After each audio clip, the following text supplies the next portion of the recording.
છોટાઉદેપુરની પાસે આવેલ પુણ્યવાટ એકલવ્ય મોડલ સ્કૂલના બાળકોની તબિયત પૂછવા છોટાઉદેપુર જિલ્લા કોંગ્રેસના અગ્રણીઓ છોટાઉદેપુર જનરલ હોસ્પિટલ ખાતે પહોંચ્યા।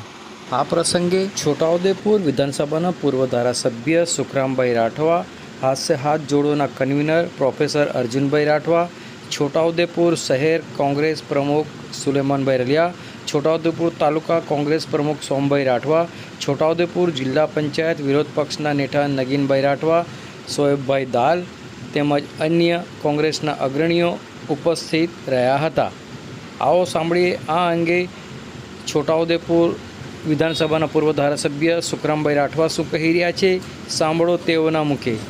ચાલે છે એના બાળકોને ફૂડ પોઈઝનિંગ જેવી અસર થતા અહીંયા મોટી સંખ્યામાં દીકરીઓ અને દીકરાઓને દાખલ કર્યા છે। પ્રિન્ટ મીડિયા, સોશિયલ મીડિયા અને એમના વાલીઓ તરફથી ખબર પડી કે આવું થયું છે। સ્વાભાવિક છે કે અમારી સામાજિક ફરજ છે અને સામાજિક ફરજ નિભાવવા માટે અહીંયા આવ્યા હતા। છોકરાઓની ફરિયાદ રહી છે કે જમવામાં રોટલી કાચી હતી,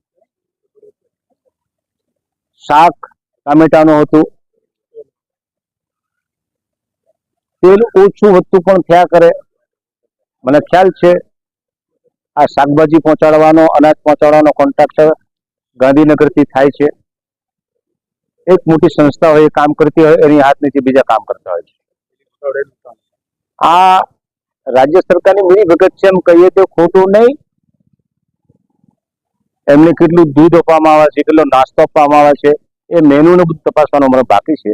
અમે એવું ઈચ્છીએ કે રાજ્યની જેટલી પણ આ નિવાસી શાળાઓ છે એ શાળાઓની મળતું અનાજ, ખાવાનું અને બીજી સગવડતા કેવી છે અને એ જાણ માટે અમે ટ્રાઇબલ વિસ્તારના માજી ધારાસભ્યો, અમારા પક્ષના પ્રમુખ શ્રી શક્તિસિંહભાઈને જાણ કરીને એક કમિટી બનાવીને આ પ્રશ્ન ઉજાગર કરવા માટે પ્રયત્ન કરી રહ્યા છે। છોટાઉદેપુરમાં આવું થયું હોય તો બીજી જગ્યાએ પણ આવું ચાલતું હશે।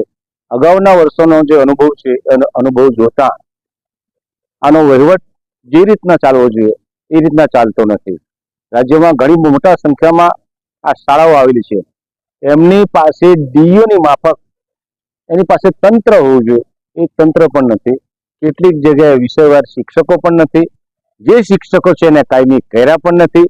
આવી ઘણી બધી ફરિયાદ છે, બંને પક્ષે ફરિયાદ છે, પણ આખરે તો આદિવાસીઓના ગરીબ છોકરાઓ અહીંયા ભણે છે અને એમાં રાજકારણને બાજુ પર રાખીને સગવડતા સારી કેમ સુધરે એના માટેના મારા પ્રયત્નો રહેશે।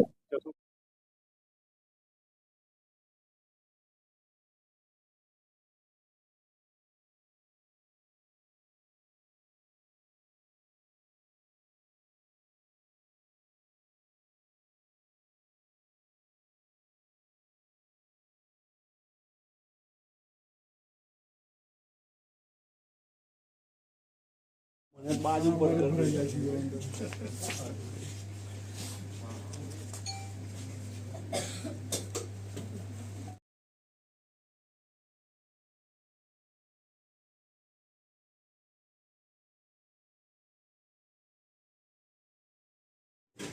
હવે કેવું છે, સારું છે।